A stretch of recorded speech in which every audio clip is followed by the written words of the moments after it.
ते चूक झाली असं वाटतं त्यांच्याशी बोलणी सुरू आहेत. ओमराजेंसह आणखी एका खासदारासोबत चर्चा सुरू आहे. खासदार संजय राऊत यांनी ही माहिती दिली आहे. तर काही खासदार अजूनही संपर्कात असल्याचा दावा राऊतांनी केलाय आणि राऊतांच्या या विधानानं आता शिंदे सेनेचं टेन्शन वाढलेलं आहे.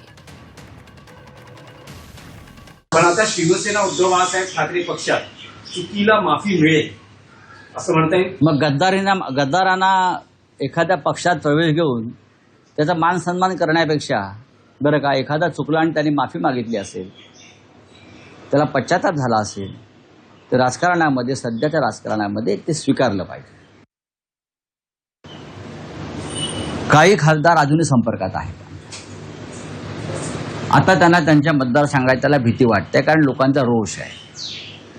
ज्या खासदाराने संपर्क केलेला आहे आणि ज्या खासदारांनी सांगितलं की आम्ही अजूनही शिवसेनेबरोबर आहोत, काहीतरी गैरसमज होतो आहे, अशा खासदारांशी आम्ही चर्चा करणं हे स्वाभाविक आहे.